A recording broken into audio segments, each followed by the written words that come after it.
Good evening, everyone. My name is Sandra Phillips. I'm the Senior Curator of Photography at SF MoMA, which means I'm the oldest. It is with great pleasure that I introduce John Divola to you tonight, our featured speaker. While he has lived in California and made work almost exclusively in this state, he is recognized as a significant figure in photography both nationally and beyond. Like Larry Sultan, after whom this series is named, Divola grew up in the San Fernando Valley. Later, he went to Cal State, Northridge, graduating in 1971, at a time when there was real excitement about the potential possibility of photography within the art world. He attended UCLA, where he studied with Robert Heineken and participated in and learned from the very active Theater of Conceptual Art and Innovation in Southern California, an art center, a significant art center then as now. There were John Baldessari, Ed Ruscha, Chris Burden, and then those more aligned with photography, Bill Wegman, Robert Cummings, Eleanor Antin, and someone you probably haven't heard of, Ed Severs, the teacher of both Divola and Mike Mandel, whom I'm sure you know. Although his work engages with conceptualism, John Divola is and always has been essentially a photographer. He came of age at one of the most exciting times for the medium. There was an aura that you could do anything, that photography, essentially because it was so commonplace, was exciting and new to consider as a kind of art. All of his work examines what the medium does. Looking at only our collection at the museum, let me briefly demonstrate his lively range of interests. We have his early pictures of derelict buildings on the coast at Zuma, where he entered these buildings, often enhanced them with spray paint, and photographed them as they deteriorated, their splendid lurid colors made more spectacular against the sunsets. He has examined the desert near Riverside, California, where he teaches, through the pictures called Dogs Chasing My Car in the Desert, and has photographed the tiny houses usually isolated near Joshua Tree. Sometimes the pictures are uncanny and perhaps unnerving. Sometimes they are admiring of their simple structures. He has also made work from continuity shots lifted from the movie trade. Pictures he acquires of sets that show acts of aggression in interior settings, a mirror broken, a floor caved in, formed into a coherent and rather spooky grouping. His most recent and largest picture in our collection will be in our opening show. It is called As Far as I Could Get, rather than As Far as I Could See. And it shows a tiny figure running away from the camera in a vast, dusty desert landscape. That figure is him, the photographer. I hope these few examples demonstrate a lively inquisitiveness and his own way of shaping distinctive works of art. The Larry Sultan Visiting Artist Program is co-presented by California College of the Arts, Pier 24 Photography, and SF MoMA. Support for the program is provided by Robert Mailer Anderson and Nicola Miner, Randy and Bob Fisher, Jamie Lunder, Nyan McAvoy, Jane Reed, the Black Dog Private Foundation, and Pier 24 Photography. Please welcome John Divola.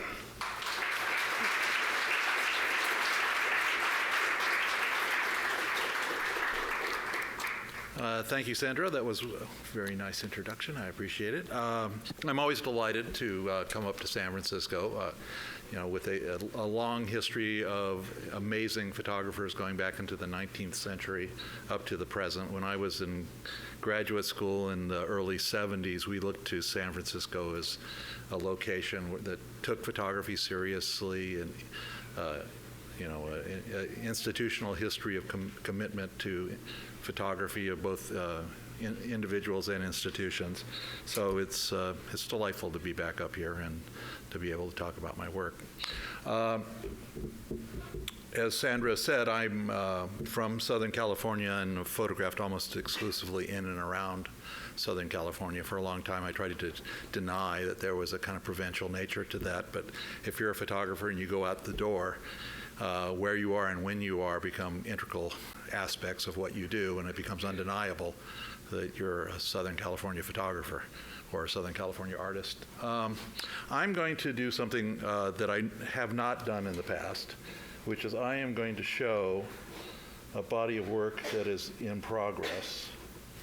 What I'm going to do is show this body of work that I've been working on for the last year, which is completely half-baked, and that I'm not exactly sure what I'm going to do with it, like how I'm going to deal with the images ultimately, but I'm excited about it, and I'm in this opportunity for me to get a little distance from it by showing it.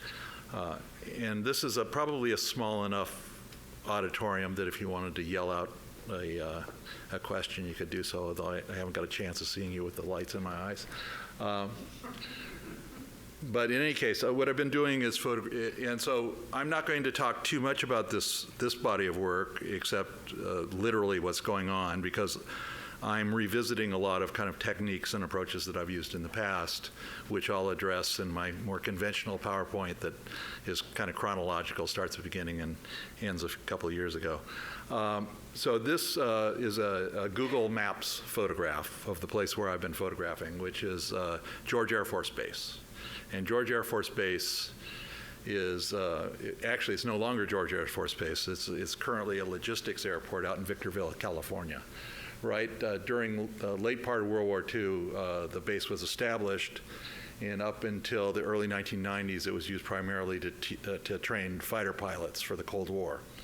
What you're looking at here is a housing precinct, which most of the housing was designed by architect A. Quincy Jones. And since 1992, when the base was decommissioned, this housing precinct has sort of sat out there in the desert deteriorating. So what you see down the bottom, I'll leave the microphone to be loud. This is a golf course down here. The center, this is the hospital here. And then these are all triplex, duplexes. These are all apartment houses. So about exactly a year ago, slightly over a year ago, I wrote to the city of Victorville and I got permission to go there and photograph. So I went and photographed one weekend, and then I came back. I claimed that I got rained out the first weekend, which wasn't quite true, and they let me go back a second weekend, and they said I couldn't come anymore. So since that time, I've been sneaking back in.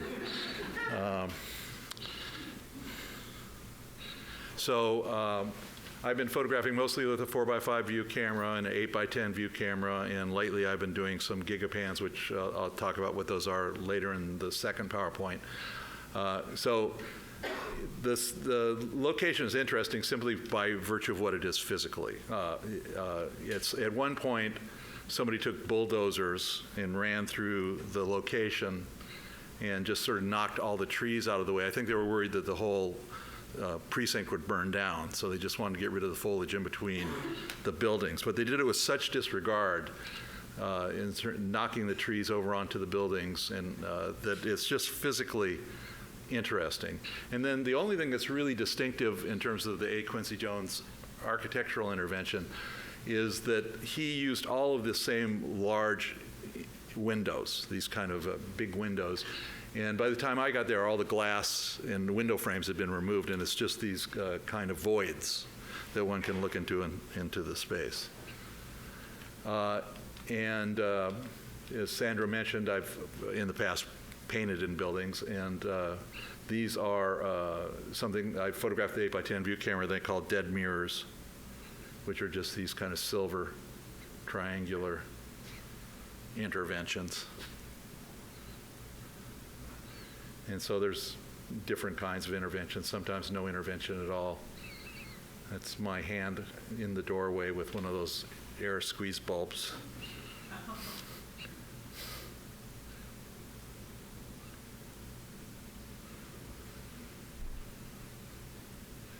So, I don't know, as you get older as an artist, and I think maybe as a human being, you become a kind of caricature of yourself. It's inevitable in a certain way. It's sort of what you've done becomes, some people would kind of call it refined, and some people would call it exaggerated.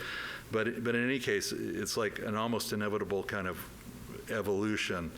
And I think the best you can hope for is a consciousness about it. So when I was a teenager, I read a book, a science fiction book. I think it was called Sundog, and what it was this planet in this universe of planets and just enormous civilization. And this planet was completely covered with structures and buildings. It was so the actual planet itself was the core to this built structure around the outside of it, and all the great minds of that civilization would be archaeologists kind of digging down into this planet to try to figure out what the history of the civilization was. And the story about it is about this person that ends up figuring out that the whole planet was made up to keep them occupied in some way. And so there's just something about my moving through this space, coming back to it, just the Cold War and the kind of militarization of the desert that all kind of comes together for me. Are those your markings? That is my marking. Those are my markings too. Those are water balloons full of paint. But, and again, I'll talk about this with older work. I'm not so much interested in my markings. I'm no more interested in my markings than I am the holes in the wall or the debris on the floor or the way the light sort of comes around that corner. And some of the photographs are fairly conventional landscape photographs.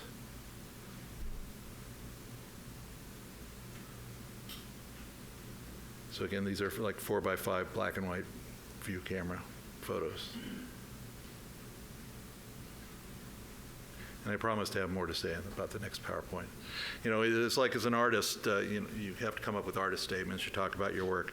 And really what it is you formulate an evidence theory that fits the evidence retrospectively, basically. You sort of look at it and you go, okay, this, and then the act of doing that kind of changes your point of perspective and influences the next thing you do. So the more, for me at least, the more recent the work is, the less I have to actually say about it, because I've yet to formulate the proper theory to fit it.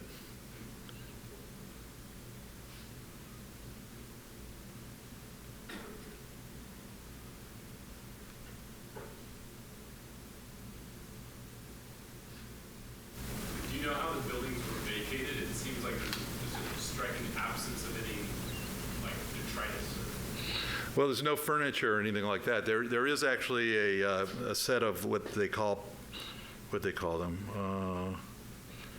They didn't call them barracks, but there is a set of apartment-like buildings that actually still have the furniture. But all of these are totally empty. Like I said, the base was decommissioned in '92, and it's actually a Superfund site because they had contamination of the groundwater with jet fuel.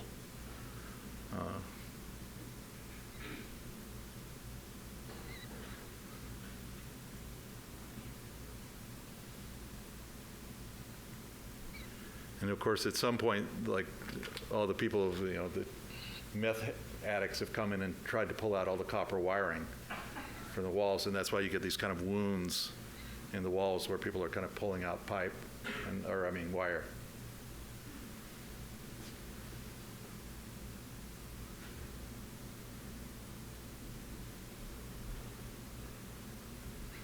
So like I said, I don't know how many of these I'll use. I don't know which of these I'll use. I don't know how I will use them. Are there animals scurrying around? No, not too much. I saw 2 coyotes one day, and that's it. And no mice. Somebody actually did come in and clean out. There's no furniture, there's no leftover food, there's nothing like that. And actually, they do patrol it. And the nice thing about going there initially and having permission is I could tell how they were patrolling it, so I could sneak in more effectively. But the really nice thing about it is that it keeps other people out. And if you're accustomed to going into abandoned spaces, you're not worried about the police. It's the other people in abandoned spaces you generally worry about. So this is actually the best kind of situation for me. Yes, I'm always by myself. If I got caught. I did get caught, and I had the original email, and fortunately he didn't look at the date. So I got away with it the one time I did get caught. Did you have paint-filled balloons with you when you got caught? No, I'm, they're in a truck, and you can't, you can hear them, so you put down the paint-filled balloons before you go out. They actually find your car, and they hit the siren, and then you go, so you have plenty of time.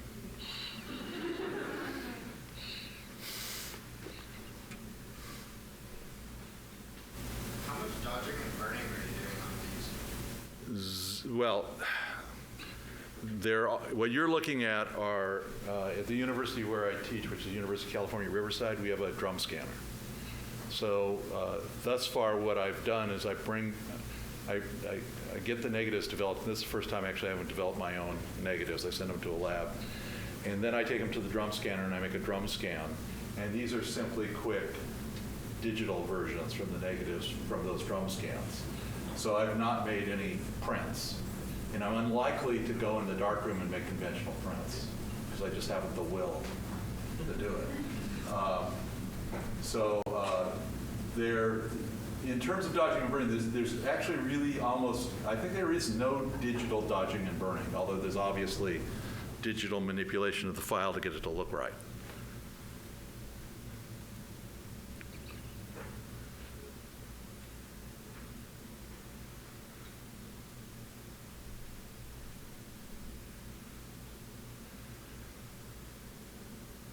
And that highlight is, of course, the window behind me, sort of picking up the light.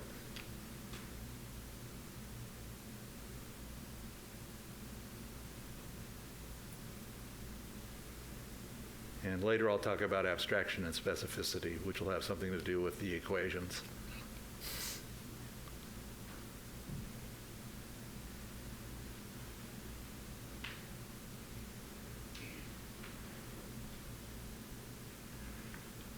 And then really in the last month I've been painting these big silver ovals and circles. That's another one of the dead Muirs, which are earlier. Another dead Muir, again 8x10 view camera. Are all these shot at the same height? Pretty much, yeah. Well, no. I mean, anywhere from 4 feet to 6 feet generally. Did you move that tire? No.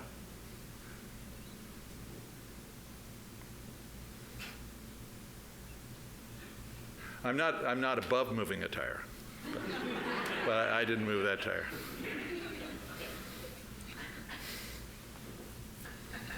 Were your marks made on your legal day or on your sneak-in day? Both. Although my legal day, I didn't tell them I wasn't supposed to go in the buildings.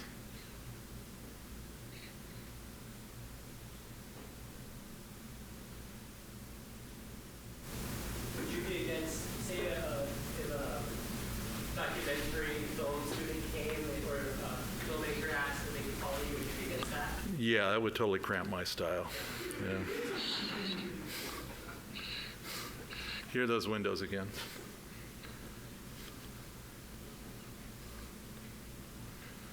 Yeah, it'd be hard to be discreet with a film crew kind of following you around. Yeah, the trick is just finding a place to park your car that it won't get seen. That's the hard part, because once you're out of the car, it's like you can hear that, so it's unlikely they're going to catch you. It's the car that gets you busted every time. How many years have you been doing projects like this? Excuse me? How many years have you been doing projects like this? Well, you'll see since 42 years. Is there a reason you chose black and white for these? I'm used to color before. Because the vocabulary of the place just didn't lend itself to color, and plus there was something, well, also the decision to use film instead of digital. There's just something industrial and physical about it. The last 2 years I've been listening to a lot of James Brown, and there's just something so physical about that. There's a physicality to it, and I had this in my head that I wanted to make something that was physical, and somehow black and white just lent itself better to that idea for me.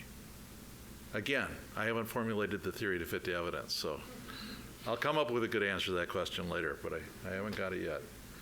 These are 8 by 10. I can't hear you. Are you carrying both the 4x5 and 8 by 10 with you?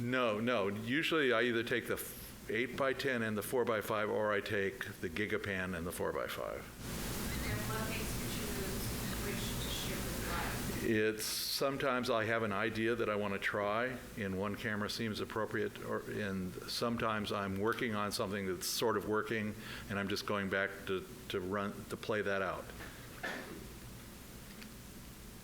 Did you have a favorite time of the day to shoot? Yes, I shoot at dawn. I go right as the sun rises.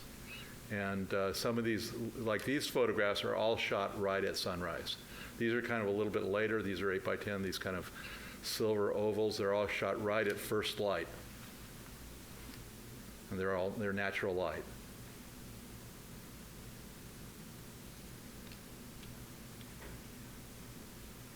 What are your intentions with that paint? What are my intentions? The paint does a couple of things. One, it enters into, it's a tool in relation to abstraction, but more importantly, the silver paint sort of plays with the light. It sort of picks up the light in the room different than the other paint that's already there. And I've always been interested, in photographs of art and what goes on with photographs of art. So, if you photograph a painting, you want to use this flat, even light, and you don't want to bring anybody's attention to the light itself or the atmosphere in the room. But what I'm doing is I can deal with kind of the vocabulary of abstract painting, but I can deal with the ephemeral nature of the light and the space and enter that into a dialogue in some way. It also picks up, they use this location for war games.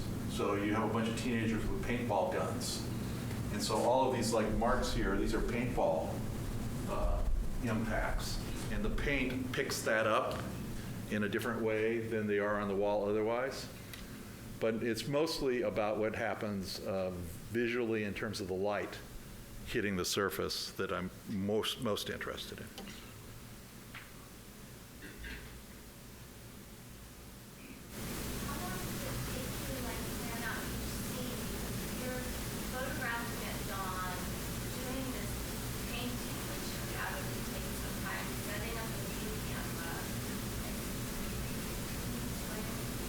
Well, that's the thing about being a thief, you're in a hurry.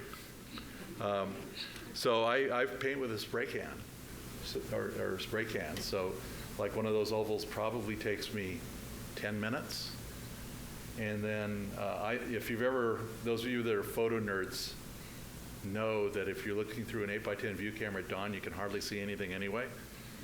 So you're basically just sort of pointing it in the right direction, and you can see the general field of information, and you take a couple pictures and you move on. So I work very quickly. But also, I don't work more than about 3 hours. I also like to go on overcast days, and you can see this is an overcast day, because that extends the time that I can shoot. If it's a bright day, I can shoot inside if the room is in the right relationship to where the sun's coming up. I can shoot inside for a period of time. But if it's overcast, I can extend that time a little longer. And also, I'm exhausted. I lose the capacity to look after about 3 hours. And it doesn't seem like it should be exhausting. And it's not exactly exhaustion that happens, but there's something that happens that makes it, I just can't photograph more than about 3 hours, the 2.5 to 3 hours, and that's about it. Could you talk a little bit about the interest in the walls and the interior spaces rather than, say, the floor or the ceiling? You could imagine that there's maybe growing all over the floors or whatnot. Well, I am interested in stuff on the floor, but it's much more difficult to work with abstractly. I mean, I'm interested, like in this one, I'm interested the holes in the wall and the painted black circles become kind of equivalent. They're hard to differentiate which is which. And so I'm sort of interested in that, but the wall is kind of a natural field, which doesn't, if you point the camera down at the floor, it's much more difficult to flatten out the image. It's more of like a human intervention that you're looking to have some sort of dialogue with your painting. I'm not sure what you're asking. I'm not really asking you specific, just Well, interested to hear you talk more about that. Well, I will talk more about that in the other PowerPoint, but basically, I see I'm interested in process. I'm interested in that I go to a place, I move through this environment, I take this machine, I make literally imprints of what's there, and I come back with things that are a remnant of a kind of activity of an engagement. And they're physical artifacts of that engagement, and they're in dialogue with ideas and observations in relation to being there. So that's what interests me. So the painting allows my complicity of being there to be an undeniable kind of aspect of the content. My being there and my process and my engagement with the space becomes integrated with the whole body of work in some way. And these are GigaPans, I'll tell you what those are later, but in any case, these are a little more recent in color. For the silver paint, did you ever consider stretching your abstraction by like different? Yeah, actually the first day I went, I took blue. I did some big blue circles. And somehow they overwhelmed. It didn't work. I've actually, just the other day I was thinking, well, maybe deep blue would, but no, I've painted every possible color in abandoned spaces, trust me. And when you see the other work, you'll realize I have. And I've intentionally narrowed the vocabulary in this body of work. I mean, I don't want it to get too far from referencing this place and process. If it captures the light in a certain way, like if you did like a couple like lines of the silver like coming outside of the circle, create like different highlights. I'll show you later pictures of lines, silver lines, and on other bodies of work. Bless you.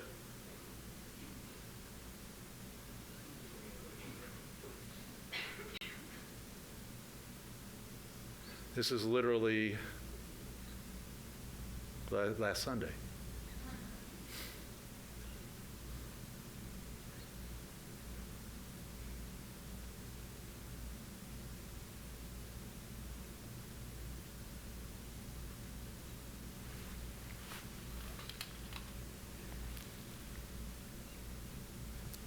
Is that black paint you're marking? No, I didn't do that. That was there. And I'm actually really interested when it's hard to differentiate what I did and didn't do. That's last Sunday as well.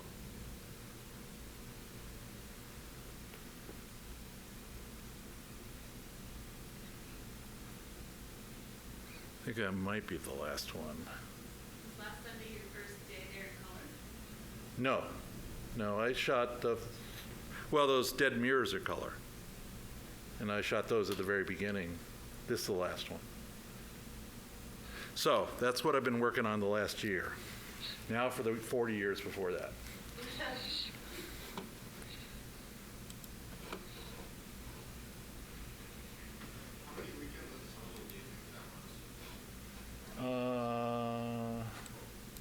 how many weekends total? Well, it's one day when I go. I've probably gone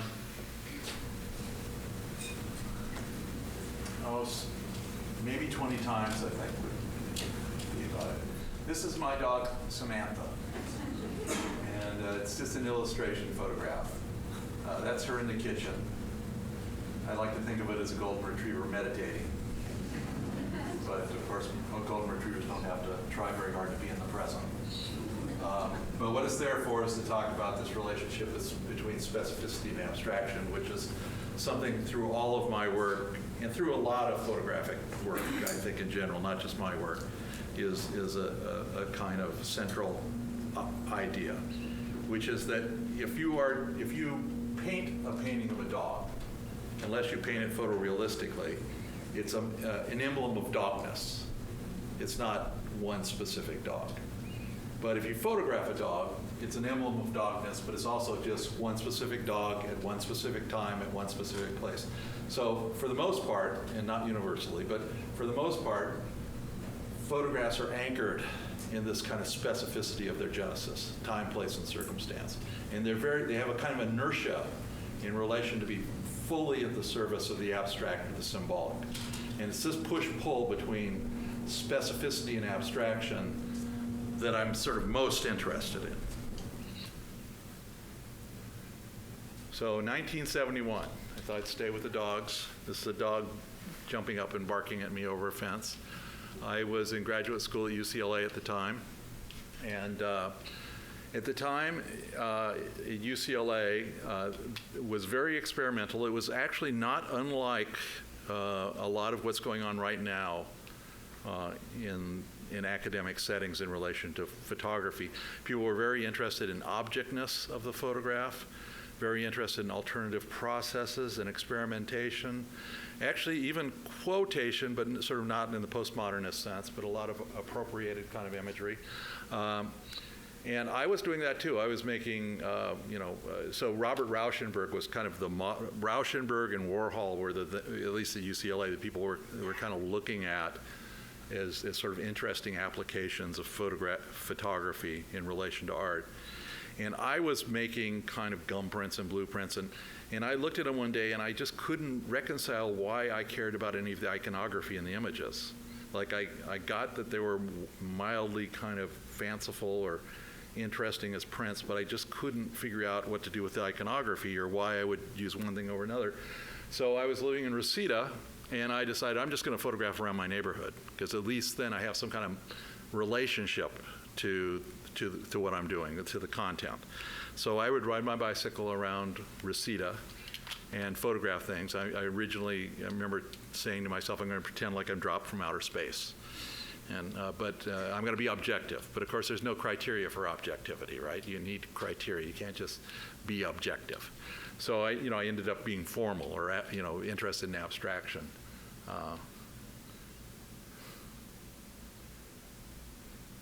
So these are 35 millimeter camera. And then I got interested in the people and sort of just gave up on objectivity altogether.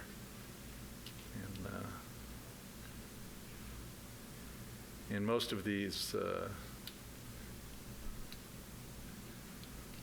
there's the era right there.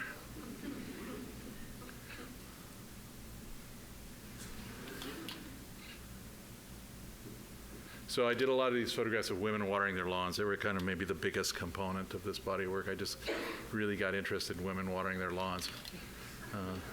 There is something slightly sexual about a woman watering her lawn. I threw in this guy to deflect those claims of chauvinism, but I was really more interested in the women.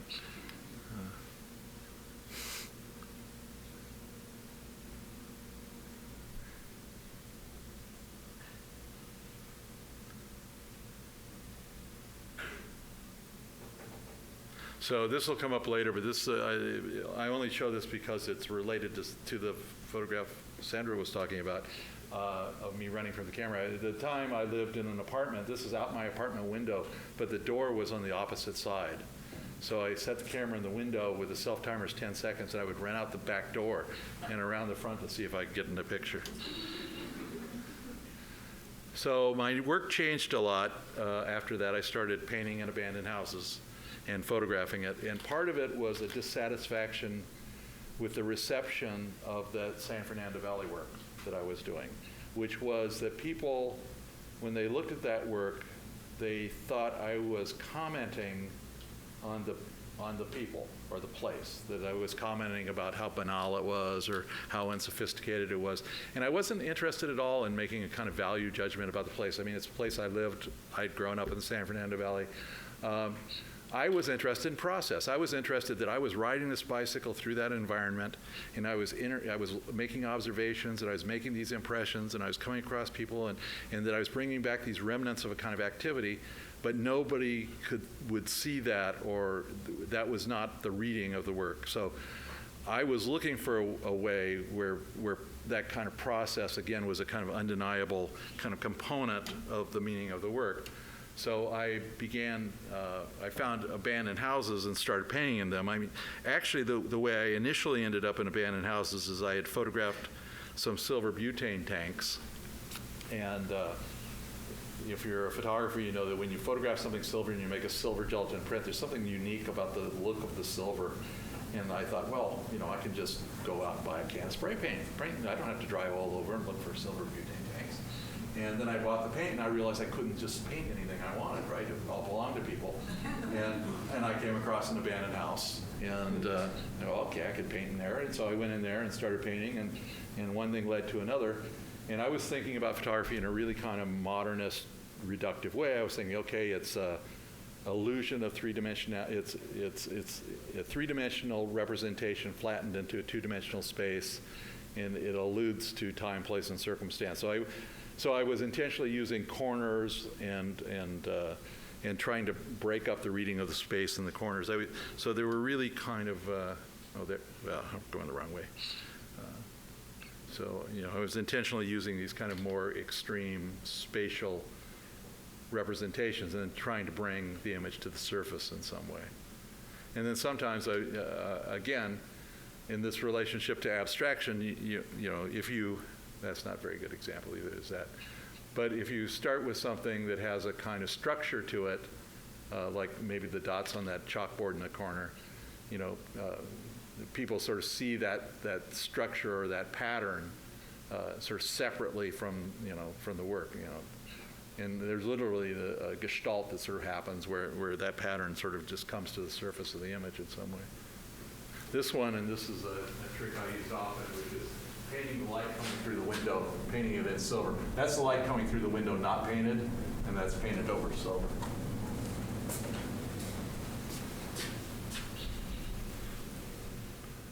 Same thing here, sort of painting in the light, but then by the time the photograph is taken, the light is moved off. So here's an example of, you know, you come up with a pattern, and that pattern, you know, so the mind kind of locks onto that pattern, but then the specificity of paint drops and what's going on with the wall sort of competes with the impulse to just see it as a kind of logical pattern. And then some of these are just observations at the edge. You know, it's like nothing painted in that image was painted for that image. It's just an observation. So this was the vandalism series. This is coming up with an alphabet, just a basic alphabet. And at the time, the reason I called it vandalism series, and it really sounds silly now, is I thought I was vandalizing attrition photography. I mean, it's a period of time where people are filing out their negative carriers to prove that they printed the entire negative. And you know, and we would debate in class whether it was okay to move a bag out of the scene, you know, to take the photograph. So.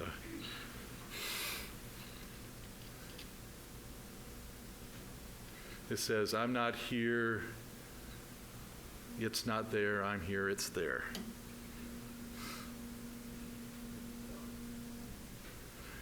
And then in '75, I moved to Venice, and I started photographing around the LA International Airport, where they had what was called the noise abatement zone, which was an entire neighborhood of abandoned houses. I'm going to have to speed up because I'm taking a lot of time. But you can imagine my delight to find a whole neighborhood of abandoned houses. But I had sort of come to a point of diminishing returns with the painting in the houses. And so initially, I just started photographing in a really rather conventional way in that neighborhood. The noise abatement zone was because they were moved some runways out towards the edge of the airport, and that increased the noise in the adjacent neighborhoods. So by eminent domain, the airport bought out all the people of these whole neighborhoods. And you would go there, and during the week, the airport people would come, they would mow the lawns, they would sort of keep it looking okay. But on the weekend, people would go break in to the houses. So this body of work became primarily about forced entries, although there's a lot of these where it's just rocks coming through the windows. So these are documents of forced entries primarily, and they're just by site. Sometimes there'll be 2 photographs, just 1 interior, 1 exterior. Sometimes there'll be 4 photographs. Sometimes there'll be 1 photograph. So each site might be different in terms of how many photographs or how this kind of mildly antisocial act of kind of breaking through the surface takes place. You ever photograph the people that like squatters or? No. Again, it wasn't a kind of place that there were a lot of people living there. The airport authority would kind of be there quite a bit. Like I said, they were never there on Sunday, and this wasn't a place I really had to sneak in. I could just drive there, park my car, and be left alone on the weekend. They weren't very competent or interested. So no, I really didn't run into people.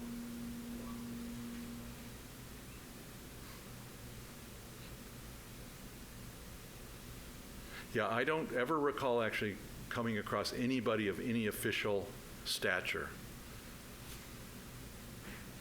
This one actually has 5 different photographs, but here are 2, 1 exterior, 1 interior.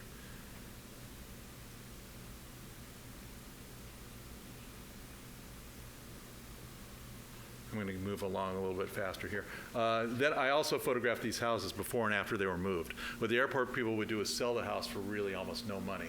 And you hire a company to come with a truck, and they put the house in the truck and they drive it away. So I just photographed a few of them, before and then came back after. That building kind of on the upper right, we're in the right part of the world to talk about this. That's the old IBM building. They made it to look like a punch card.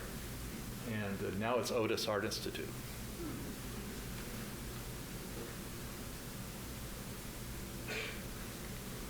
How long was the period that people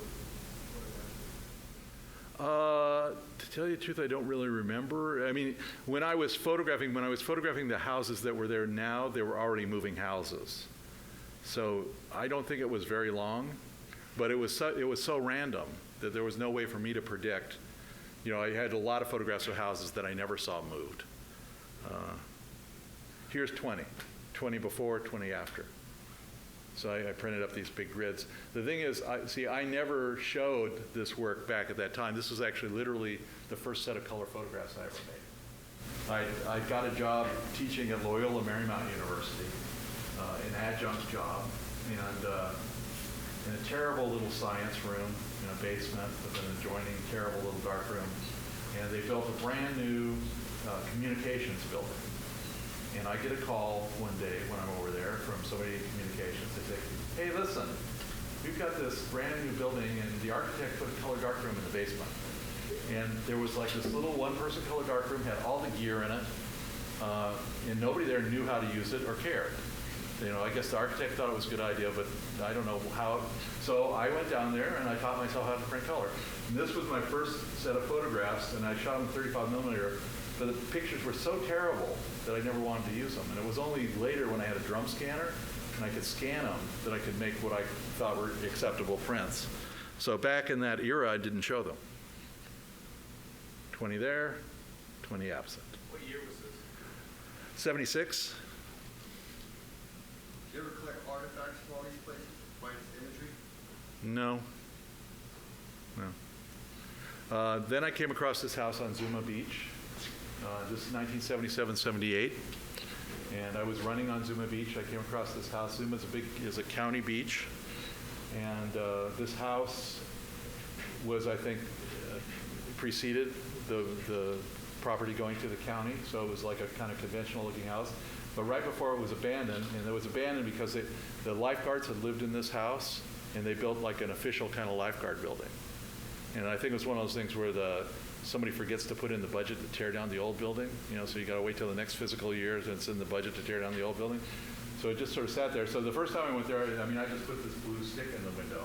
And I found it there. I didn't paint it blue. I just moved it. So in this prior one, I can't remember if I did that red paint or not. I doubt it. Maybe I did. I don't know. But it certainly didn't look intentional. I don't think so. And that's just a magazine flying through the air.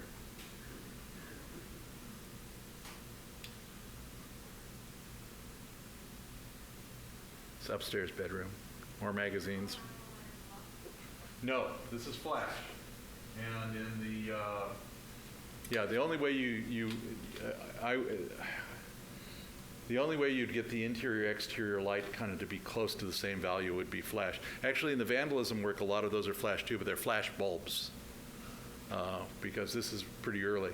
And I remember I bought this flash. It was a Honeywell flash, electronic flash. It was really expensive because it was kind of new technology.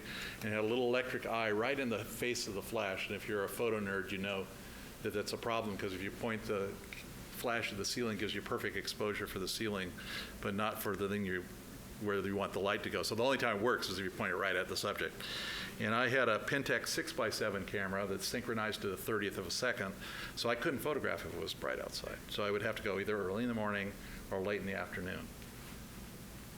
I couldn't take flash photos. So almost all of these are flash photos.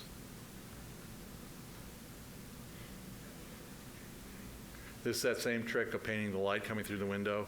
And by the time I get out to look back through the window, you can see the lights moved off the painting. So it's where it's coming straight through the window, it's painted in red, but where it's coming through the glass, it's not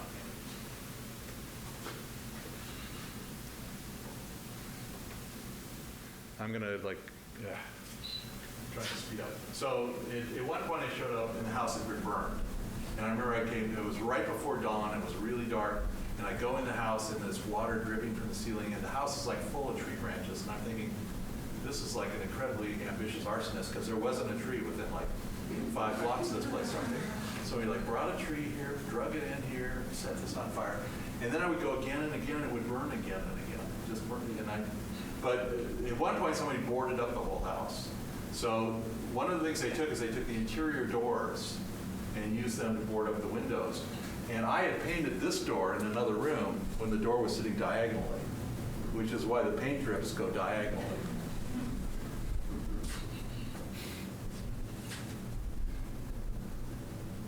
So this is the same room as the very first photograph you looked at, but this is maybe 6 months later.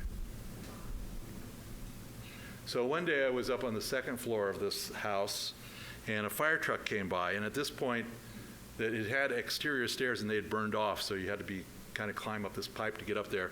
So they put up a ladder and they went up there, and the guy came to talk to me, better be careful. And it turns out that the fire department had been setting on fire for practice. So this was on the second floor. I'm going to speed up because this is just a demonstration photo of what the house looked like. And somebody on Facebook sent me a photo of the 2 Chips guys on their motorcycles with this house in the background from an old episode of Chips. And it was right about the exact same era too. You could tell from where the smoke damage was. This is the last photo I took. I showed up the next time the house had been torn down. The 80s, we're going to blow through the 80s because I'm taking too much time. But so then I decided to make a bunch of photographs about what you can't photograph. So things like magnetism, temperature, which way water drains. This is a set of photographs go together. It's called From a Series About the Thing I See When I Press My Eyes with the Palms of My Hand. So if I press my eye, back then, if I pressed my eyes real hard, I'd see this thing. It's stereo view in the center. This is temperature, and I started using colored lights.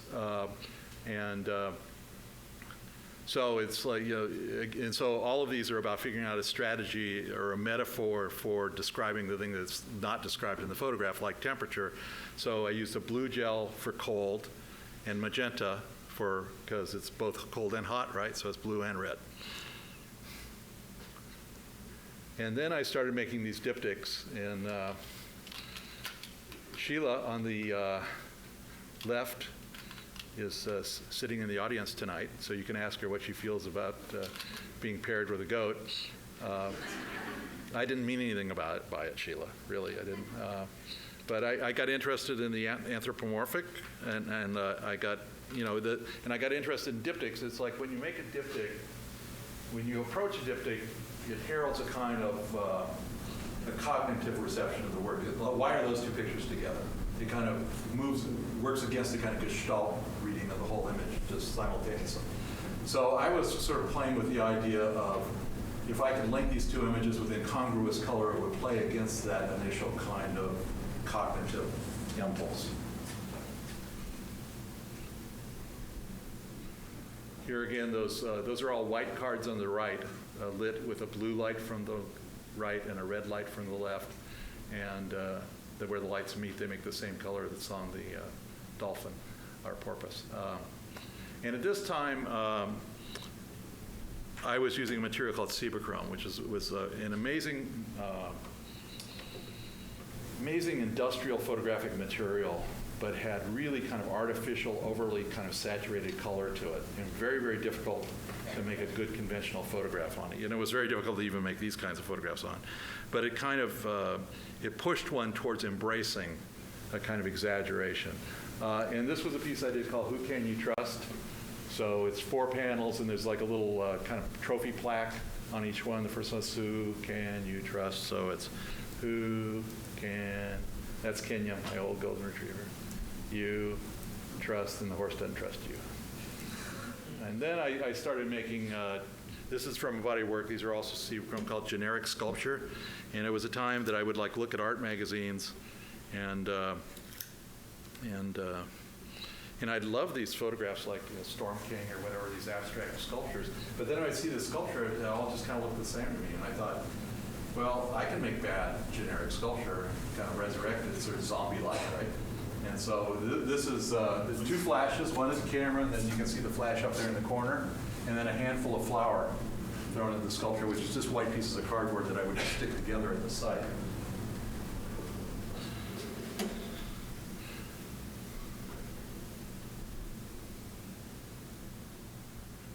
I was in Maui, and a guy came up and said, "Man, what are those giant joints?"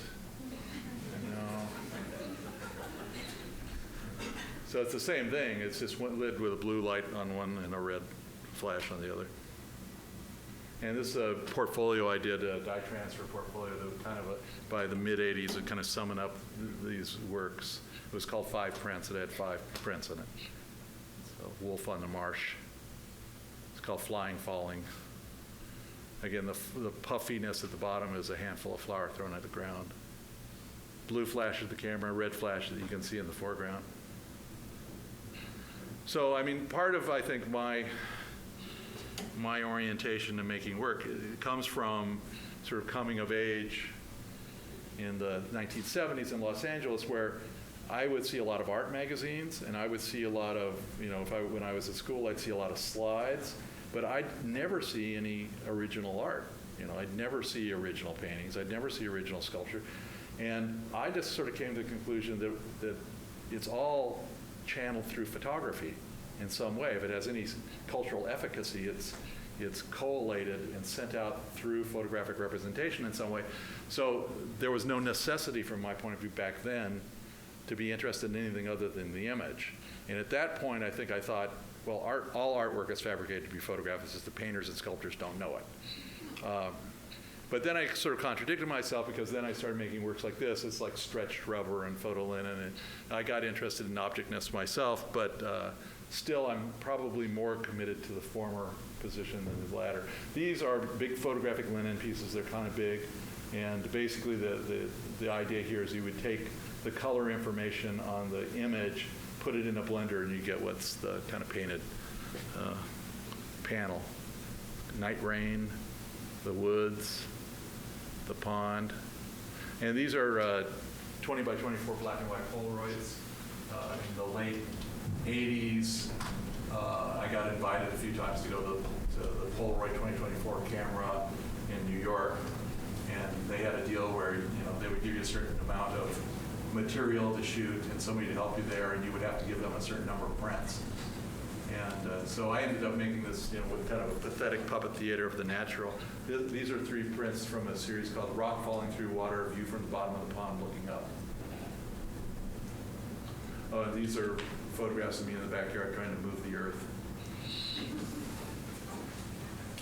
So then in 1990, this is kind of that culmination of that trajectory of the work of this kind of exhausted iconography of the sublime, and the emblems of different kinds of desire.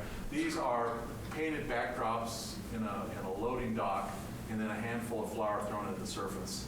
So it's kind of like paint slopped onto a painted backdrop, onto a white backdrop to make it a painted backdrop. Then a handful of flour in a big soft box, the flash goes off. And so after the flour hits that surface, it makes a big cloud. And these are 4 by 5 feet. They're big.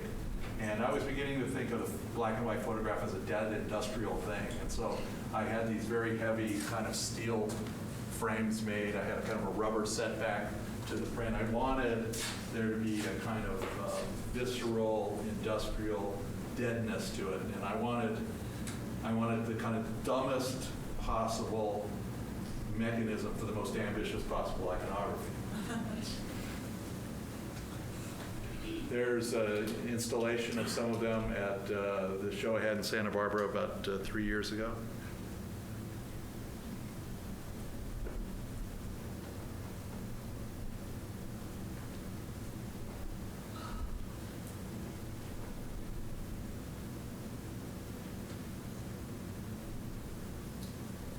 Sorry, I got to speed up a little bit.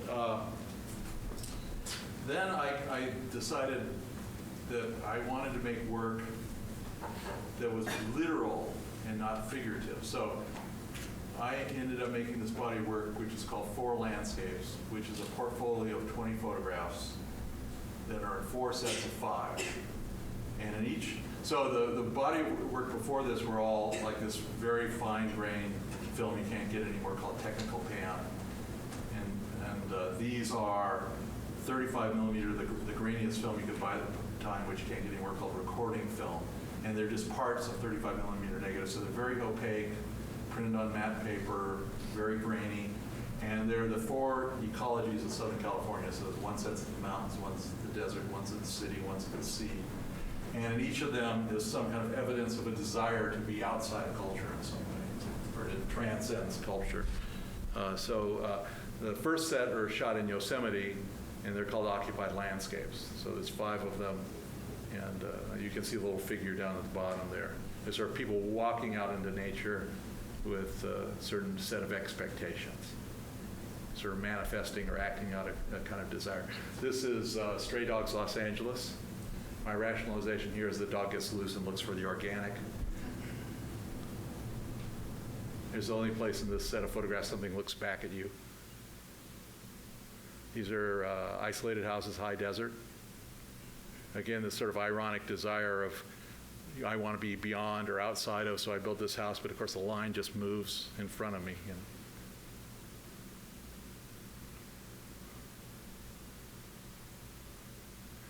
Boats at sea, Pacific coast.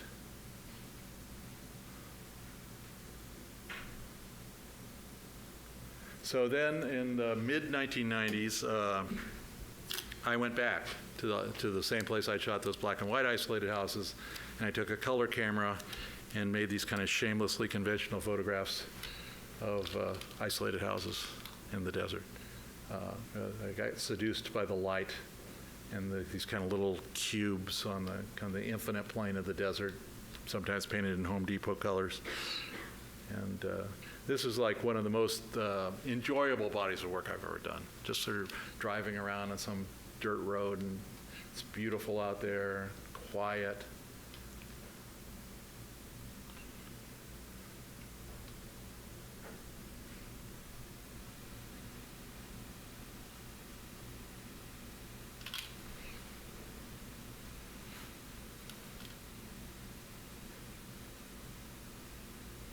There's a book of these called Isolated Houses.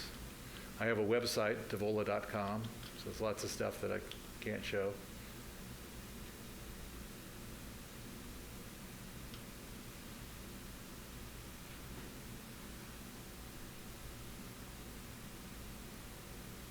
when I photographed this one, I could hear the guy's television playing inside.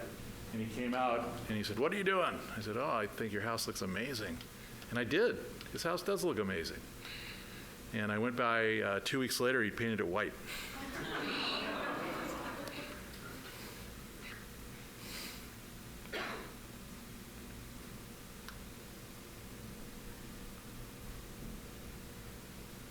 I always like that one. It looks like a Monopoly house.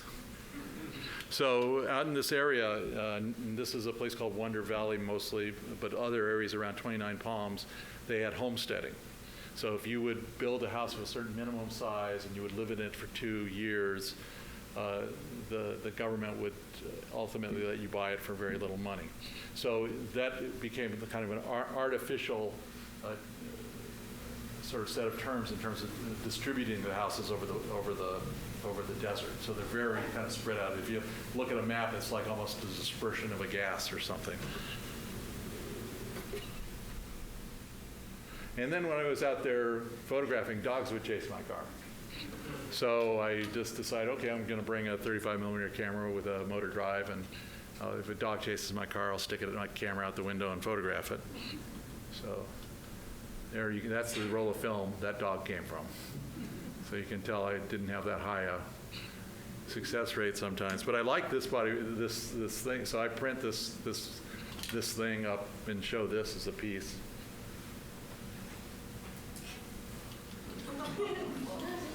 And this is that same grainy film, that same recording film. It's a very coarse, grainy film. And there's certain things you can do with a drum scanner. You can scan. It's got a adjustable aperture that you can scan down to 3 microns. You can scan right down to the grain particles. You normally never want to do that, but with this body of work, I did that. And so you blow them up big, and they're almost like pointillist. There's this. So they were in 2 sizes. This is the bigger size. This is again that Santa Barbara show that was recently, just to give you a sense of scale.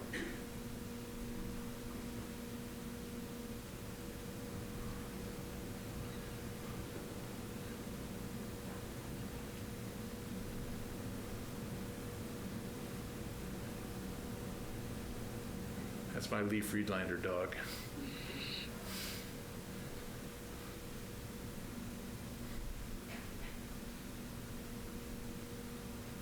And then I started photographing me running from the camera. So these are just hit the self timer and see how far I can get. 10 seconds. That's a close-up to show the grainy film. At scale, you almost get absorbed into the grain. The figure almost gets absorbed into the grain. It was called recording film. Again, it's no longer available. Kodak made it. Excuse me? Cinematography? I don't think so. I think it was a very fast film.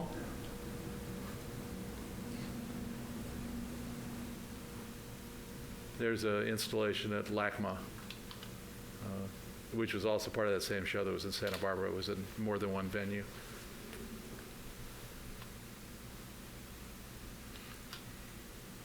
Racing myself.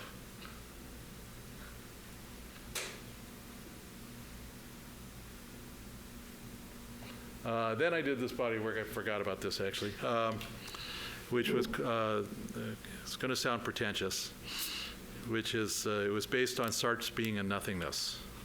So I went through Being in Nothingness, and I found all the, not all, I found places where Sartre had used a illustration for an abstract idea. So like I'm on a precipice without a guardrail, or I'm writing in this green notebook and I say it's green, but it's really it's a very specific color that's not the same as all green. So he's talking about different things. So my interest was that, and this was the first manifestation, was it with 20 pages with the text of this kind of visual or sensual kind of illustration, with my rephotographing it in what was then the present.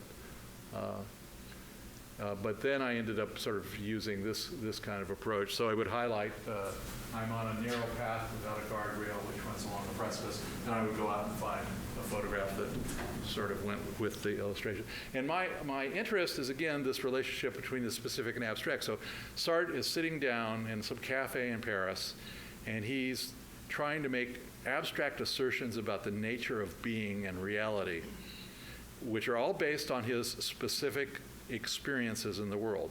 And he continually has to retreat from this very reductive abstract enterprise to very poetic kinds of illustrations and metaphors. So I was interested in that relationship, and so for me, he's like the poster boy for abstract, the relationship between the abstract and the specific. So this is the later manifestation of the work where the individual images, and I did a book. There's a book of these too. So that's what they look like, sort of framed. And so they're all in the exact order they are in the book. So the lowest page numbers first, the highest page numbers last. Only 3 of them are color because Sartre in those 3 talk about color. Here he's talking about seeing yellow because he either has jaundice or was wearing sunglasses. This is about sound. It's about hearing the breaking of branches behind you. And this is the last picture. No, it's not the last one. This is the green of this notebook. One will admit that I apprehend only the green of this notebook. This is about the feeling of touch through your shirt. And this is the last picture, which is I eat pink cake and it tastes pink.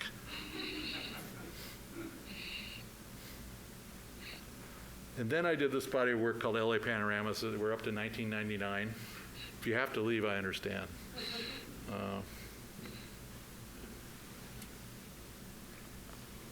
So I bought this panoramic camera, a Fuji 617, takes 4 shots on a roll of 120 film. And I went around LA. I'd gotten a grant to take a year off of teaching.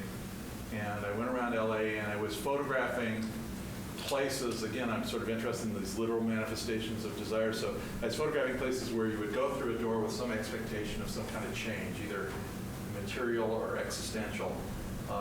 So they're either churches, liquor stores, palm readers, adult bookstores, liquor stores, bars. Yeah, that's those categories. So in each one, there's like one of those things in the center, usually with an open door. This is Tommy's Liquor and Watts.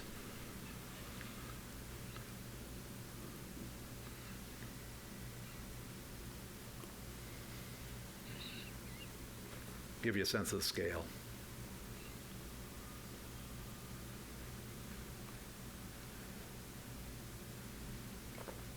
And of course, I'm interested in them functioning as a survey of Los Angeles. You know, if you have a rule, like you go outside and you say, okay, every time I see a red Toyota, I'm going to put it in the middle of the frame. You have this random rule, but still you generate a description of place. That's 2 different bars. That's a palm reader. Venice Boulevard. It's a church. That's a close-up. So the isolated houses were titled by longitude, latitude, and these are titled by address.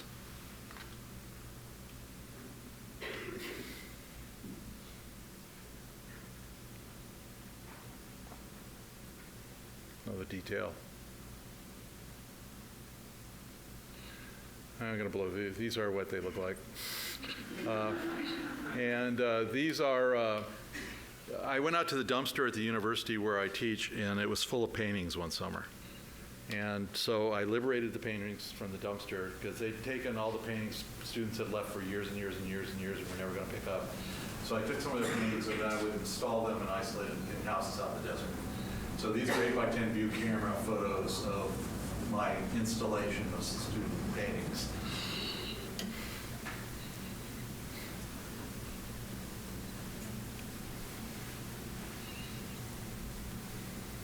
Did you leave them there?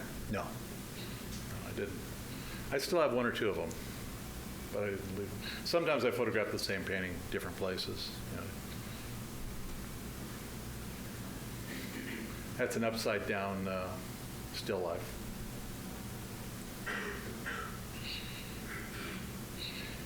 And then I started painting again, and what I think sort of precipitated this was that I did a book for Aperture called 3 Acts, where it was those 3 bodies of work from the 1970s, the vandalism work, LAX, and Zuma. And in scanning all of those negatives for that book, I just got re-interested in that vocabulary. And in the meantime, this is a collaboration with my daughter. She did it's called 2 Angry Rabbits in the Closet. And somebody had asked earlier about the line of silver spray paint, or suggested it. So, you know, in doing that, I got interested, but now I could shoot with an 8x10 view camera, I could drum scan it, I could print it at scale with these amazing printers that use pigment on rag paper. There were things possible just kind of materially that weren't available to me in the 70s. So,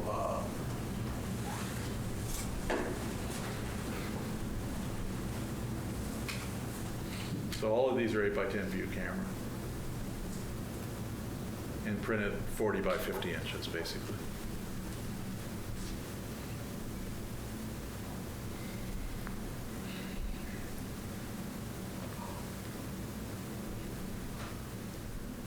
This is March Air Force Base. I photographed the housing at March Air Force Base before I photographed the housing at George Air Force Base.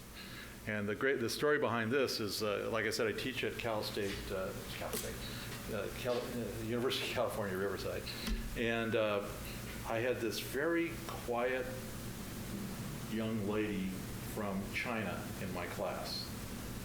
And she was very ambitious. And one day she came in, and I had seen this place before, but it had a big chain link fence around it. It's like where I'm photographing at George, it's very clearly marked signage saying no trespassing, but not a big fence. I mean, if people really make an effort, I don't. Like, I won't climb over a big chain link fence. I won't get out the wire cutters and cut it. You know, I won't do any of that.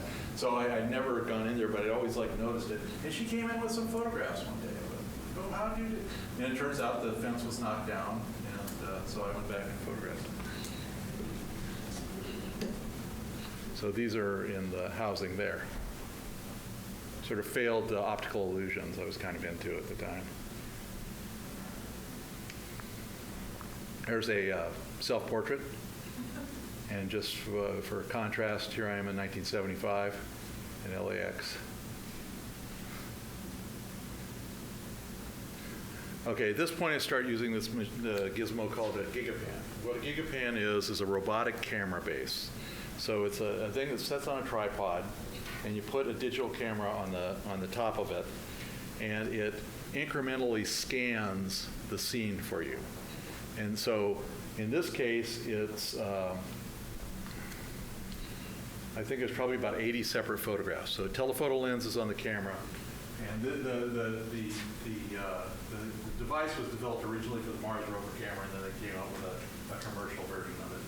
And so in this case, the camera is just going click, click, click. And so you end up with a giant folder full of digital photographs, and then you import it into the software that just seamlessly seams them all together. And the beauty of that is that you can focus every single frame separately if you want. So you can have incredible depth of field and incredible detail. So I initially did this set of photographs of me off in the distance with binoculars looking back, because since it's a temporal scan, these are always longitude, latitude, and then date and time. So I'm making this up. This might say 1:20 to 1:40 p.m., something like that. So I like when there's something happening within that scan of time, some kind of temporal anchor within that scan of time. So this is a sense of how big the prints look. They're kind of just pinned up in this is a gallery in LA. So they're very large prints. How long do those photographs take to take? Like 20 minutes. one like this 20 minutes. The ones I just showed you at George are less. Those are more like 8 minutes. You never had any problems with like light shifts? Oh yeah, totally. It's like when the light's most beautiful is the hardest time to use it because the light's changing too fast. Yeah. No, you have to use it. In fact, you'll see sometimes I embrace the light shift, like here. So what's happening here is this camera, this one, the camera's going up and down, and you can see at the beginning of the exposure, the sun's behind the clouds, and then the sun comes out, and then the sun goes back behind the clouds. And you can see the wind is blowing on this side, but by the time the camera gets over to the other side, it stopped blowing. So I'm interested in that. This was actually taken on the occasion of my 60th birthday. This is my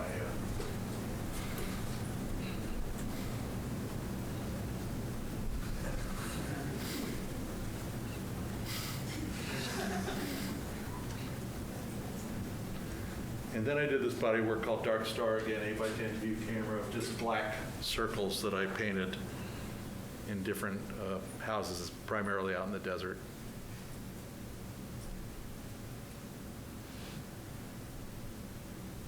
Again, I've got to speed up just a little bit here.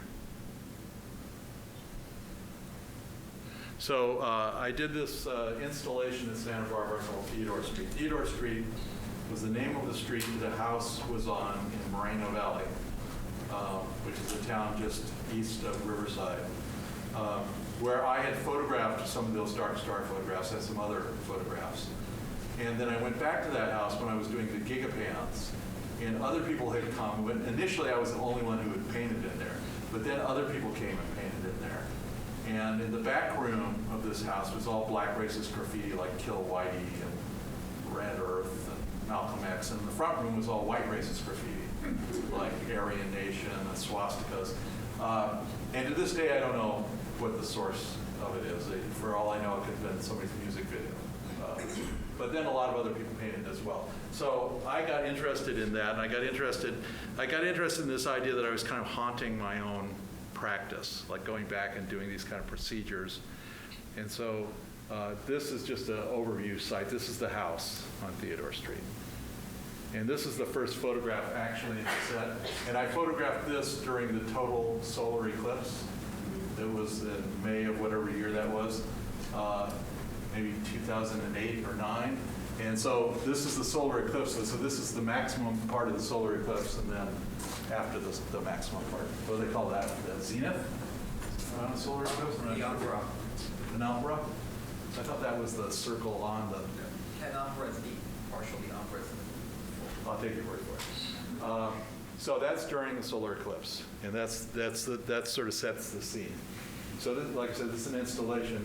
Well, anyway, so these are some photographs that I made earlier that are part of the installation. So here you can sort of see, part of the installation. This is a GigaPan, and then these are individual photographs I've done earlier, and then another GigaPan.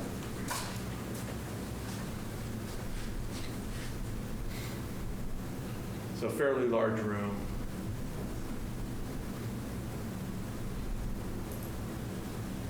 And I photographed some of the dark stars in there. So this is one of the ones that is photographed in that space. And now this is the same space a couple years later.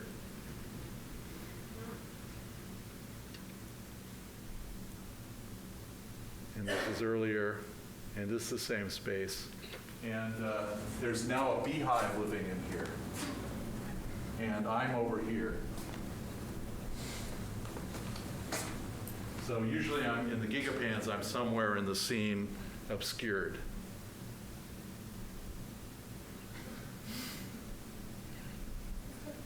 There's the bees. There's the back room.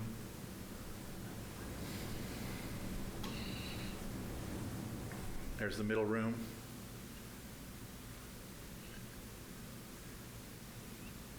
There's another dark star that I photographed a couple years prior, and this was it later. And it's hard to see in that slide, but that's my arm, and I'm breaking through the wall with a hammer there. That's why it looks a little smoky.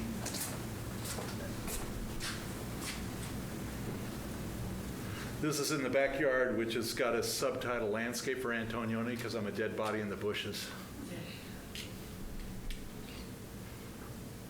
There I am. If you've seen Blow Up, I just somehow assume everybody's seen Blow Up, but maybe not.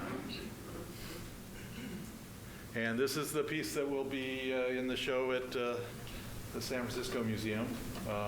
It's 10 feet long. This is a revisit of as far as I could make as a GigaPan. So I'm in the center there running through. So just a sense of the detail. It's, these things have amazing detail. There I am. There's another later GigaPan. Getting towards the end. Oh, these are two selfies I did using the iPhone, but I'm using the iPhone to time my 8x10 view camera.